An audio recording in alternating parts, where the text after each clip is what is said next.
I'm Chris. I do a lot of projects in audio-visual technology, currently working with the Cambridge Union. Other things I do would include live sound engineering, which I've done both freelance and independently, as well as for venues locally in the area to Cambridge. Over 10 years ago, I got into video and editing and multimedia management. And ever since, I've always found an interest in film, TV, drama and comedy, which has always inspired my need to dive deep in these creative projects. And I've been a very ambitious person in my own right in how I approach these tasks and projects. A number of my responsibilities as a live sound engineer have included maintaining and looking after the equipment, being prepared to set up and facilitate live events, touring acts that may wish to use the facilities or bring their own facilities such as PA, lighting equipment, and being competent in order to make sure that the event can run smoothly and that we are capable of facilitating their events. I've put a lot of energy over the past few years since the lockdown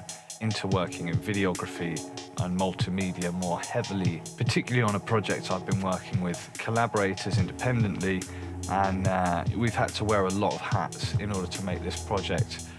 get to where it needs to get to. I think some of the harder challenges that I've faced would be being able to diversify and turn my hand to different skill sets that are still relatable to some of the professions and tasks that I currently did, being able to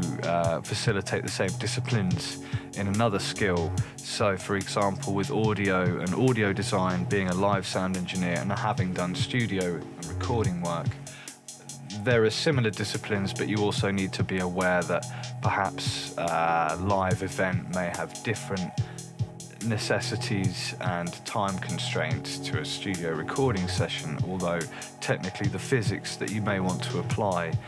would be the same. Luckily, I've been privileged to have the experience of doing such things where I'd previously managed events under Coda Sessions, where we tried to film and record like a multi-track recording for the mixing console of each event, and that would give us enough content from each event to be able to market, to sell tickets for the next event or whatever else we were able to do with that. We had various collaborative partners in the process of that. We worked with artists as much as we tried to put artists out there, but also Coda Sessions was a very interesting vehicle in being able to wear all these different hats and gain all these different skills, and in many ways being in charge of things and having to delegate, giving me confidence in what I needed to do. Since Coda Sessions, I haven't really put many more events on. I've focused more on my own music, electronic music or written instrumental music. I've had another project which has been two and a half years in the making with a collaborator, Tom,